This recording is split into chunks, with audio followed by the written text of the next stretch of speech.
Hello, Taurus, Sun Moon Rising, and Venus Signs. Kamusta kayo? Sana ba'y nasa mabuti kayong kalagayan? Welcome back po sa Star Tarot. At kung bago kayo rito, welcome din po kayo. And please subscribe, like, share my videos, and leave me a comment po kung nakaresonate kayo. Thank you. First message ninyo, number 29, we have horned cactus, resourcefulness. Ayan, so maybe ito yung hinihingi ng inyong sitwasyon sa ngayon, na maging resourceful kayo or gamitin ninyo no yung resourcefulness ninyo kasi maaring ito yung key ingredient dito para mabago ang inyong sitwasyon, no? Maging resourceful kayo, wag lang kayong magsettle sa kung ano lang yung alam ninyo, kung ano lang yung nakasanayan ninyo, kung ano lang yung um, nandiyan dyan, no, sa inyong harapan. Learn to to try, no, and look for other alternatives. Kung baga, wag lang tayo magsettle sa kung ano lang nakasanayan natin. We have curiosity. Ayan, so siguro ang iba sa inyo is trying to do some kind of research. Mayroon kayong curious na, there is something that you are curious about, and maaaring sa ngayon gagawin ninyo ang lahat para ma-solve ninyo, 'di ba, yung puzzle na nasa isip ninyo. Kaya maaaring you're going to do research, mag-aaral, maaring magtatanong-tanong, or baka gagawin ninyo yung paraan, you're going to try para magkaroon kayo ng way para mahanap ninyo, no, yung kaalaman na gusto ninyong matutunan or gusto ninyong madiskubre at this time. Maaring yan, no, pwedeng pinag-aaralan ninyo kung paano ninyo mapapalago ang inyong negosyo, baka pag-aaralan ninyo kung paano ninyo paano kayo mag-invest or paano kayo magiging bihasa, 'di ba, sa inyong mga talento, sa inyong mga gifts, skills, yung ganon. We have number 26, gathering around the power of community. So, Taurus, possible na ang iba sa inyo rito is um, going to lean towards asking for help, no, from the community sa paligid ninyo. Maaaring baka nangangailangan kayo ng tulong, nangangailangan kayo ng suporta ng mga tao sa paligid ninyo, kaya maaari din ngayon na masusubukan ninyo yung power, no, ng community of people around you rito, kung gaano din sila ka-supportive sa'yo. Maaaring masusubukan mo rin dito kung gaano kalakas din sa kanila, 'di ba? Na kung hihingi kayo ng tulong sa kanila, then makikita ninyo if they are going to be there for you or they will be willing to help you, yung ganon, no?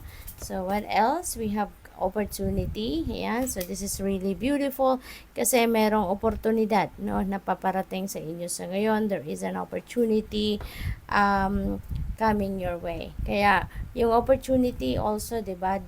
When they come to us, they only knock but once.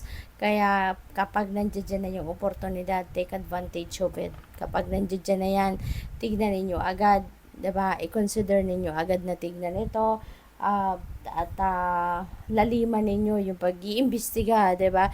Sa oportunidad na to para alam mo yon, mahanap ninyo yung perfect para sa iyo or makita ninyo kung ano yung pasok sa criteria din ninyo, hindi ba? Kung alin diyan ang pwede ninyong kunin or susubukan ninyong i-embrace. So, tingnan natin kung ano pa ang mga kaganapan. And I would like to say thank you for being here. Thank you for subscribing. At kung hindi pa kayo nakakapag-subscribe, subscribe na po kayo. There is also a join button, no, sa baba ng video. Kung interested po kayo na mag-join, na mag-member sa channel, please look it up. Thank you.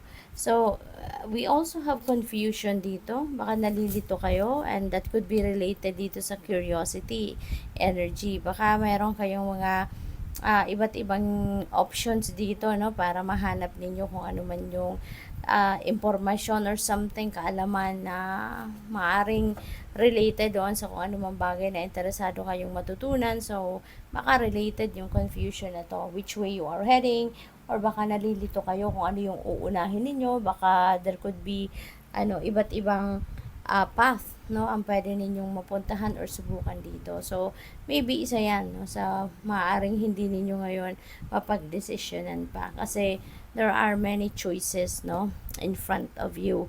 With the beneath the surface naman, mayroong mga ano dito, may mga hidden truths dito na siguro lalabas na sa ngayon. Pwedeng ikaw yung maglalabas niyan, ikaw yung magda-divulge, ikaw yung magre-release ng impormasyon na yan, or kayo yung makakarinig or makakatanggap ng impormasyon na ito na coming from other people, no? So, something hidden is coming to light, a secret is coming to light dito, no? At ngayon, no, pwedeng kung galing ito sa inyo, so finally, it's going to be very liberating for you. Kasi 'di ba kapag nagtatago tayo ng something at tinatago natin sa ibang tao, tapos pag binulgar na natin, pinaalam na natin, kunento na natin, 'di ba? Parang angga-anggaan sa pakiramdam. So, maaaring ganun din ang maging reaction ninyo. And with the Archangel Haniel, there is joy na mararamdaman din kayo ngayon kasi you will be blessed, no? You are going to receive blessings sa buhay ninyo sa ngayon, and depende yan sa inyong sitwasyon. It could be in any area of life, but definitely this is going to bring you new hope, new optimism, happiness, joy. Yun ang mararamdaman ninyo. Parang gagaan ang inyong pakiramdam, magliliwanag ang buhay ninyo, yung ganon. And with all of that, no, na mga impormasyon or mga pangyayaring magaganap na bago sa buhay ninyo, you're divinely guided, you know, there is an intuition dito. So, most likely, merong mga impormasyon, guidance, insights na ipapadala sa inyo ang universe para matulungan kayo, na magabayan kayo kung paano ninyo ngayon papatakbuhin ang buhay ninyo, no? How you are going to navigate your life. So, yun. So, tignan natin kung ano pa. And by the way, maraming salamat for those who are not skipping the ads, at saka salamat din po sa mga donasyon. We have Ace of Gabriel. Ayan. So, Ace is a new beginning. So, definitely, meron talaga kayong sisimulang bagong ganap sa buhay. You are definitely going to start, no? And there is a new beginning happening dito sa inyo. Kaya napakaganda. There is an opportunity coming in, may opportunity dito din. So maganda, no? Kasi there are going to be wonderful events, no? Wondrous moments that you are going to experience sa ngayon, at yan ay magpapangiti sa iyo. At kung ano man ito, no, na biyayang ito, mga blessings ito na paparating, opportunities na kakatok sa buhay ninyo, maaring magiging passionate kayo about it, no? Maaring ito yung mga linked ito sa mga interest ninyo, kaya there is an extra passion, no, an extra inspiration, no, na mararamdaman kayo rito. At kayo'y magsisipag, magtsatsaga, no, and you will be determined, no, to embrace it, kasi you know that maaring in alignment ito sa kung ano yung mga gusto ninyong mangyari or mga pangarap ninyo, yung mga ganon. We have Empress, so napakaganda nito kasi this is abundance and prosperity energy.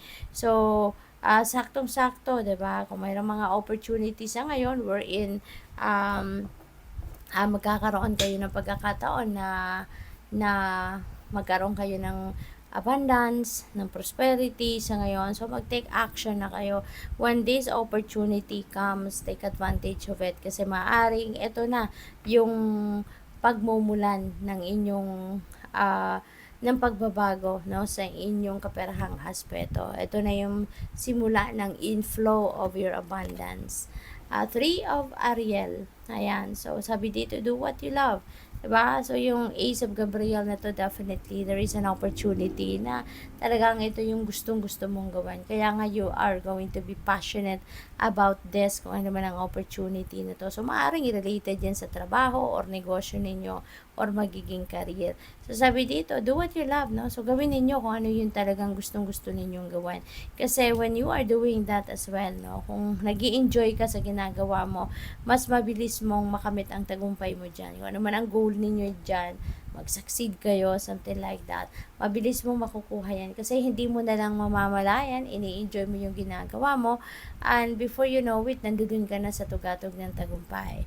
And hindi mo na alintana kung gaano kahirap ang pinagdaanan mo, but because you love what you are doing, ito yung passion mo, kaya may hirap man, may obstacles man, parang baliwala lang yun sa'yo because you love what you do. So, good luck sa'yo. Thank you for watching. Love and Light. Namaste.